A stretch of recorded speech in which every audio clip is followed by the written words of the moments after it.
All right, hey guys, Coach Mac, Play Fast Football. Today we are going to talk about dropping 8 into pass coverage in high school football. I'm going to give you a couple different ways we used to do it, some ways we do it now, and then I'm going to explain to you why I think it's a pretty good idea. Make sure you check out some of our partners. Dome Hats, the headwear company that we use. Baker Sporting Goods, company I use for coaches' shirts, players' gear. All right, JustPlayFB software that we use for my play drawing and my play diagramming tools. GameStrat, the sideline replay system that we use. DifferenceUSA, ultimate striking machine. HighandTight, a ball security training aid that we use. And StandPerfect, which is a stance training aid, trying to get consistent and reliable stances. So, you know, a lot of times on my videos, what I like to talk about is trying to do things that are effective at the level that you're at in the game that you are playing. So a lot of times when we're studying things, we always go, or we tend to go to college football or NFL football to study from where, you know, the greatest minds in the game are and where all the innovations a lot of times are taking place. Not that there haven't been innovations in high school,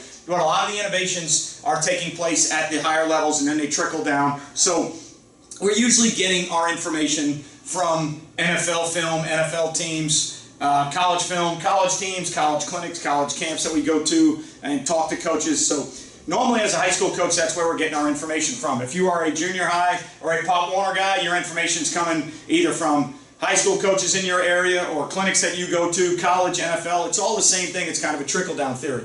But when I talk about things on this channel, one of the things I normally tell people is you have to do what you think you need to do to win football games at the level you're at and at the school that you're at. Okay, so when you talk about dropping 8 in coverage, if you talk about that at the college level or the NFL level, one of the things they're always going to be worried about is trying to pressure the quarterback. They always want to pressure the quarterback. So when, you know, the tight front defense came about, one of the things that people weren't really too enthused about was when you're playing two ends that are 4 eyes and you don't add a 4th rusher on, all right, you're kind of giving up some of your pass rush ability. So the quarterback's going to have a chance to sit back there and make some throws. The quarterback might have a chance to scramble around and run and do some different things. It's all indicative to the talent level that you're playing, right? Well, usually in the NFL with the quarterbacks they have, they don't want them back there forever. They don't want them sitting back there forever with time to make throws. So they're always trying to heat up the quarterback. They're always trying to affect the quarterback. Well, to me, that's in a world where the passing concepts revolve more down the field with the ball in the quarterback's hands, pocket passing, all right, to where the ball is trying to matriculate as far down the field as they can get it unless they have to take checkdowns underneath. So you're always trying in the college or the NFL game, let's heat up the quarterback, let's affect the quarterback. In the high school game, at least and this is my opinion only, okay, in the high school game, 80 to 90% of the throws that I see are balls that come out of the quarterback's hands rather quickly. So it's quick game, it's stand-up screens, it's now screens or bubbles, all right? It's things that involve the quarterback getting the ball out of his hand quickly. So the point I'm going to make, all right, and one of the things that I've always lived by in high school football is I think pass rush can tend to be overrated. Yes, I know that's a wild comment. Yes, I know people will probably jump on me about that comment. But think about it. Pass rush and affecting the quarterback is only as good as if you can get there. So if the ball is coming out of the quarterback's hands quicker than you can get there, it doesn't matter whether you're trying to send 4, 5, or 6. If the ball's out of his hand before you can get there, eventually the rush can be a little bit ineffective. Now, if you're sending 5, 6, or 7 and it's making the ball come out of his hand quick and he's throwing balls that you want him to throw because you're making the ball come out of his hand, that's a little bit different to me. That's affecting the quarterback. But if the quarterback or the offensive coordinator have plays that they have already predetermined in their mind, they're trying to get the ball on the bubble to somebody in space, or they're trying to throw a stand-up to their best dude, or they're trying to throw easy throws into the boundary. If 80% to 90% of the passing game you see, all right, involves a quarterback, punch one, rocker step, ball out of his hand very quickly, then why do we really need to worry so much about pass rush? Now, are we going to build things in? If we're an even team, are we going to send more than 4? Yes, we are. If we're an odd team, are we going to send more than 3? Yes, we are. Are we going to send 5? Yes. Are we going to send 6? Yes. I've mentioned this on other videos I've done before, but a lot of the times when I send 5 or 6, they're more run pattern blitzes than they are pass pattern blitzes because in my experience as a head coach, where I have coached football against the teams that I have played, when we go to play regular season or playoff games, the ball is run more than 75% of the time. I'm talking about a base game plan, not the other team is down 20 points or you're up 20 points. Base game plan going in, the other teams that I play want to run the ball 75 to 80% of the time, 90% of my schedule. Are there going to be some teams that try and throw it around the yard? Yes, there are. They're very few and far between in my experience. That may not be your experience, that's fine. So in my experience, I'm perfectly fine dropping 8 into coverage, because if I can't affect the quarterback because the ball's out of his hands so quickly, then I'm going to affect him by trying to put more guys into coverage. So when you drop 8, you now have the ability to kind of flood some coverages and cover almost every place on the field. Because let's face it, what is passing really? Trying to put guys in spaces on the field where your guys are not. So if you're a zone defense or a pattern match defense, they're going to try and do things that elicit responses from your players, and then they're going to put other players in places that they think you don't have enough. All right, if you're a 2-read or a palms team, you're going to get a lot of spacing and a lot of things underneath, because they know that technically if 2 doesn't go to the flat, they might end up with only 2 linebackers underneath, and you can put 3 receivers in those underneath areas. So spacing concepts and quick game concepts, those are things that you're going to see all the time. High school football, it's tough to find drop back quarterbacks. It's tough to find offensive linemen that can protect for 2.5 to 3.5, 4 seconds. Not all high school quarterbacks can make all the drop back passing game throws that they need to make. Okay, so to me, dropping 8 in high school is a very sound and very good theory, and we've always done it. Did it a ton when we were 3-4. Did it a little bit when we were even. Didn't do it as much as we were even. We would do it more from a nickel or dime package and odd. All right, because I don't like dropping defensive linemen in high school. And now that we went to 3-3 stack a couple years ago, we would do it. And now that we're screwing around with 3 high or odd front defense again, all right, we will certainly carry drop 8 packages in our pass coverages, because I feel like it's an easier way to defend the high school passing game, because I don't always have to effect the quarterback with pass rush. Right? So back in the day when we were a 3-4 team, I always carried a package that was 6 under 2 deep. Okay, so I always put an extra safety on the field, all right, nickel, dime, whatever you want to call it, all right, and I always carried a package that was only 3 rushers, okay, so it was only 3 rushers, and it was old traditional cover 2, but curl defender, curl defender, still deep half, right? So we still had to understand, when we were playing this concept, that all the same honey holes are there, right? We've got to be able to defend all those honey holes, and we've got to force them to throw the ball. So we've got to be able to funnel the number 1 in. We've got to be able to reroute and wall the number 2 out. We've got to make the safety's job easier. All right, and when we used to drop 8, were we affected in these honey holes every once in a while? Well, yeah, every coverage has something that you're going to give up. You just have to do a good job of how to teach, all right, against the things that you're going to give up. So try and defend the honey holes to the best of your ability. So we always carried a drop 8 that was a cover 2 drop 8. All right, and we didn't play a lot of man under 2 deep. We played occasionally, but we played a lot of zone style defenses where we had every underneath zone flood. We had a strong side flat player, a strong side curl player, a strong side hook, but we also had a weak hook, a weak curl, and a weak flat, because we were only rushing 3. Okay, so when the game plan dictated, the other team dictated that we could do that, we always carried that. Okay, so where are we going with it now? Well, when we were a 3-3 stack team, all right, so when we were a 3-3 stack team, we wouldn't necessarily all the time, okay, we wouldn't necessarily consider it drop 8. But we didn't include the mic in any of our coverages. The mic for us was a spy or a late add-on. And the reason we did that is when we went from even to odd, all of our split field coverages that involved 7 guys in coverage, we wanted to keep the same. So if I eliminate the mic from the coverage and I made him a QB spy or a late add-on, I could play all my split field coverages with the rest of my players that I've always played when we were an even front team. So when we made the transition from even to odd, it was an easier transition to make. I just mentioned in the video that I did 2 days ago, when you're talking about or a couple days ago, when you're making a transition on defense, you got to understand which transitions are rather simple and which transitions are going to be a lot of work and a lot of new teaching. So as a middle of the field open split field coverage team, if I eliminated the Mike from coverage, okay, I could play all my same coverages with everybody else. The Mike basically replaced one of my down linemen, and I could spy, add him on, I could do whatever I wanted. All right, so we weren't always necessarily drop 8, but we had the ability to drop 8 when we wanted to. So I could add the Mike to coverages anytime that we wanted to. I could put the Mike into coverage, and we could do that, all right, with certain drop 8 calls. Now that we are kind of experimenting with the 3 high stuff, it's the same theory for us. All right, it's the same theory for us now. When we are in our 3 high safety stuff, we don't include the Mike in the coverage, so that everybody else can play the same split field coverages that we've always played. So the Mike is either a spy or an add-on rusher. But we have 2 specific drop 8 coverages where the Mike knows that he is now in the coverage. All right, so when we play those, one of the ways we play them is double buzz.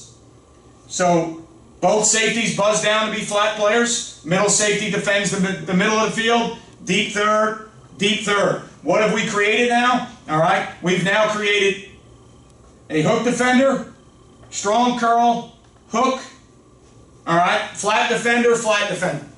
Okay, so we've created, all right, in essence, on the weak side where we only have 2 there, all right, we've created a 3-on-2 situation to where we have kind of a weak hook curl player, a weak curl flat player, but we flooded the strong side where the number 3 receiver is, so the back is here. So now on that side we actually have kind of like your Mabel concept or your flooded coverage where we now have on that side where they can get 3 out as long as the back doesn't go the other way. On that side, and again the Mike relates to 3 in this coverage. So, and on that side right there, we have a strong curl, we have a hook, and we have a flat. So we have every underneath zone covered to the side that they want to possibly get the extra receiver to.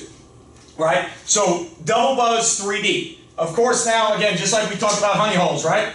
We've got to be able to defend 4 verticals. So we've got to be able to defend the ability for them to run 4 verticals, because if we're 1 high safety in the middle of the field, you got to be able to defend it. So now we might have to talk about trying to get the hook defenders, the hard wall, see if we can get 2 knocked out, all right? Or we have to talk about our corners, midpointing 1 and 2. We are more of a midpoint 1 and 2 deal, lean on 2. If they're both vertical, I'm going to tell my corners that you need the midpoint, lean on 2. The throw to 1 is harder. Not a lot of high school teams make that long outside throw to number 1.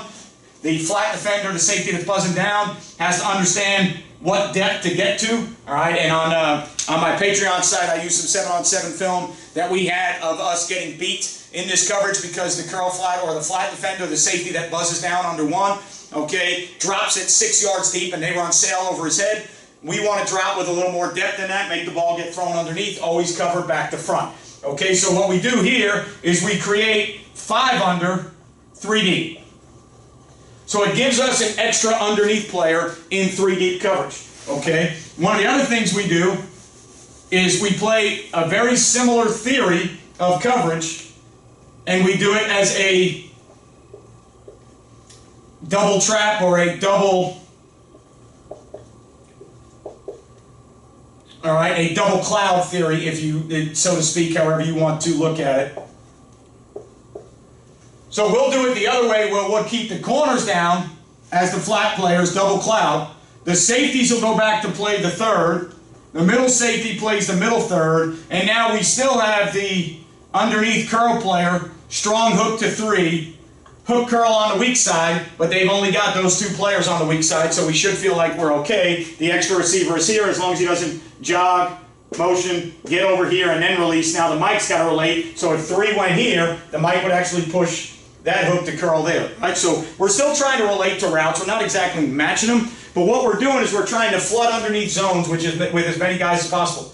Why do we want to do that? Because teams are throwing the ball quick. They're getting it out of their hand quick. They're throwing spacing concepts, or they're throwing, all right, very simple concepts for the quarterback to put a ball where you can't put a defender.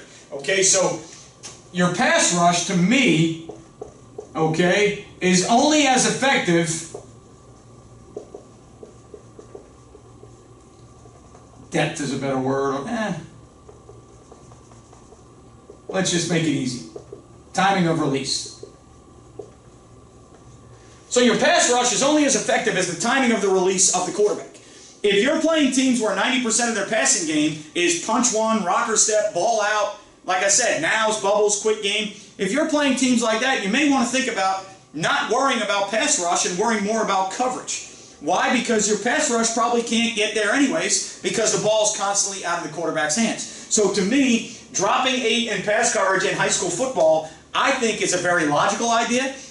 I think it's a very safe idea. I think it's a very solid way to play high school football because of the throws that I see as a coach or a defensive coordinator or a head coach that's going to talk to my defensive coordinator, whatever the scenario may be. Okay, we go into a game plan. If that team doesn't drop back and hold on to the football, if they're not trying to throw routes that are taking 2 to 3 seconds to develop, all right. So if you think about, if you think about your air raid teams or your West Coast, whatever you want to look at it. If you think about mesh, and you think about Y cross, and you think about Y sail or flood, if you think about mills, if you think about drive or dagger, those are all concepts where the ball is trying to be thrown down the field.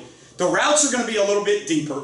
The timing is going to be affected. Now, maybe the mesh routes underneath aren't deeper, but the rhythm of the quarterback has changed because they want him to read certain things. So the ball is going to be in his hand a little bit longer, depending on what progresses on the routes. If they're running snag, corner, flat. Depending on how you defend those things, the ball might be in his hand a little bit longer. If they are running all intermediate, quick game, all right, intermediate passing drop back, or intermediate stuff where the ball is out of his hand in under 1.5 seconds, what does it matter if you rush 3, 4, 5, 6, 1 or 2? Occasionally you may get hands up and bat a ball down. Occasionally you may get close enough to get a shot on the quarterback. But if he's getting rid of the ball quickly, all right, and this is one of the things I always teach my quarterbacks when we talk about hot protection and throwing hot. If they send guys that we can't block, and we free release 5 guys into the pattern, if you throw your hot patterns, all right, and you get the ball out of your hand and you complete a couple, or you get the ball out of your hand before the blitzers get there, you're going to dramatically decrease the percentage of blitzes you see because theoretically on defense, if you can't get to the quarterback, why are you going to keep sending guys? All right, so here's how we have to think about it. Are we not getting to the quarterback because they have everybody blocked and he's holding on to the ball and ripping shots down the field? That's different. Are we not getting to the quarterback because they are good enough in protection to pick up some of the 5- and 6-man pressures we send? He's holding on to the ball. That's a different story. Are we not getting to him because every time we try to get to him, the ball's already out of his hand? All right, is their passing game an extended version of the run game where they're trying to put the ball into their best player's hands as quickly as possible? Are they a target throw team where, in other words, their best dude is in the slot and they're just targeting as many ways to get him the ball as they can? So there's nows and bubbles and tunnels, all right? If it's a drop-back screen type of deal, well, then obviously the ball's going to be in the quarterback's hands. They want you to get to the quarterback. Well, when you only send 3 and you drop 8, you should be a little bit better against the screen game. Whether it's delay screens, later developing screens, slow screens if you want to call them, or if they're stand-ups, bubbles, if you have more underneath players in coverage, you should be better against the screen game. So there is, to me, all right, a lot of relevancy in dropping 8 guys in coverage on defense. Okay? Now, again, do we drop 8 every time? No. Do we add a 4th rusher when we're odd? Yes. Do we send 5? Yes. Do we send 6? Yes. How much? Depends on how good we are and how good they are. How much depends on our ability to effectively play our base defense against their base offense. Okay, so it's not just dial-up blitzes coming from everywhere just because it's the flavor of the month. It's knowing when and how to blitz to affect the other team on offense. Well, if blitzing doesn't affect the passing game because the ball is out so quickly and you're sending 6 and playing hot coverage and they're completing a lot of balls. You're sending 5 and playing man-free and they're completing a lot of balls. All right, the ball's getting out of his hand quickly, and they are, beating the coverages that you're playing. Well, take some away from the rush and add guys into coverage. So dropping 8 in high school, to me, you're going to see drop 8 in the NFL. You're going to see drop 8 in college, but you'll see it more situationally. To me, in high school, I think it's almost a good way to play base defense Because like I said, it's strictly my opinion, and this could be game plan indicative for you. It's strictly my opinion that most teams that throw the ball don't throw it very often, and when they do, it comes out of their hand very quickly. Now, on the other side of the spectrum, you'll play teams that don't throw it very often, but when they do, it's a shot down the field with max protection. That's something you got to think about, because if you can't stop the run, and then they go max protection to throw the ball down the field here or there, well, then you may want to try and heat up the quarterback, because after play action fakes, he's holding onto the ball for 3 to 4 seconds trying to throw 30, 40, 50-yard passes down the field. So you're always going to base what you do on defense within your game plan against who the offense is, right? That's just common sense. But if you really go back and analyze the numbers, if you study data and you look at what teams in high school do, you look at what the teams on your schedule do, I would be willing to bet you, and I know for me, I would be willing to bet you that in the passing game, there is more quick intermediate throws than there are true drop back throws. So your ability to heat up the passer, your ability to rush the passer is hindered by the fact that they get rid of the ball very quickly and you cannot get there. So rather than worry about pass rush, worry more about coverage. How can you get better in coverage? Drop more guys. Okay, if you play, some of my guys were talking about Madden today or the old college game, and they had that cover 9 where 9 guys would drop in coverage and only 2 would rush. Well, if you know that they're getting rid of the ball quickly, and you know that they don't like to stand back there and hold on to it, well then drop 9 means you drop more in coverage. Okay, so there is a rhyme and a reason to what you're doing. There's a time and a place for it. But I think at our level of football, in high school, I think drop 8, all right, is a little bit better of a theory than it is in college and the NFL, okay, because I think the passing games we see are more conducive to dropping 8 because the ball's coming out of his hand quickly. Now, again, quarterback holds onto it, picks apart your defense. Now you got to try to heat him up. You got to try to affect him.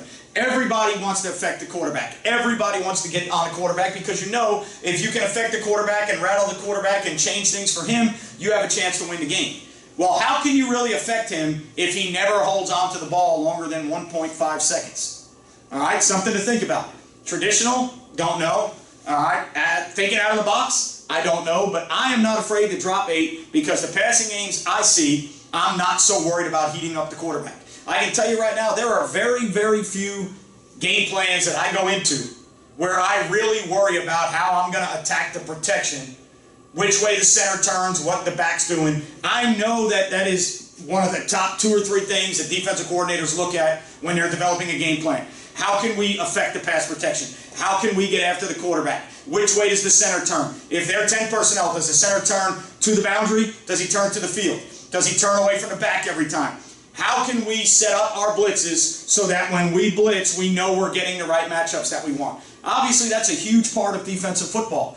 My opinion, at the level I coach at, the schedule that I coach against, I really don't worry that much about attacking pass protections because I don't get enough chances to see full drop back pass protections. Some of the teams we play, when they drop back, they might full slide and put it back on the edge, so there really is no center turn. There is no half slide that you're trying to attack away from the center and get 2 guys on the running back. So I know that that's a theory. I know that that's something as a defensive coordinator you should certainly look at. I know that attacking pass protections is a huge deal at different levels. I don't think it's a huge deal at our level, and it's never something that I've really, truly tried to focus a lot of my time on. And if I did, it's probably less than 5% of the games I've ever coached in my career because the teams I play don't sit back there and hold on to the ball.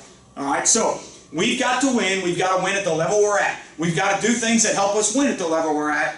I love carrying drop 8. I think drop 8 is a great way to live if you can defend the run. All right, obviously, if you can defend the run in a base odd front or a tight front or a back front where you got a 4-eye to the back and, you know, maybe a nose and a thick 5 or a head up, shade away, whatever, however you want to look at it, okay?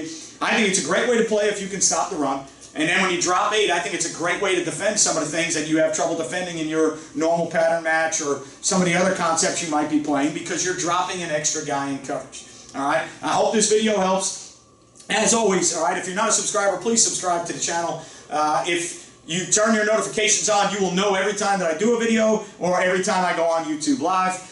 Thumbs up, thumbs down. If you absolutely hate the idea of dropping 8 and think that I'm totally crazy or stupid because I'm not trying to pressure the quarterback or I don't think pass rush is that big of a deal in high school, thumbs down, okay? It's my opinion. It's your opinion. You have the ability to do whatever you want and think whatever you want about how you want to play football, and that's perfectly fine. If you like the idea and you think it's something that you need to do more of, or you do it already and maybe you can give me a better way to do it, thumbs up, leave a comment. I respond to every comment that's football related that I can get to. I love interacting with the audience. I love finding new videos that we can be doing. All right, so hopefully this helps you. Hopefully you like it. Don't be afraid if you don't like it to thumbs down. It doesn't hurt my feelings at all. This is the platform. You put it out there for people, you're going to get people that don't like it. Like Nick Saban says, if you want to please everybody, don't be a leader, sell ice cream. Okay? Remember, you won't play well until you play fast. Thanks for watching, and I will catch you guys next time.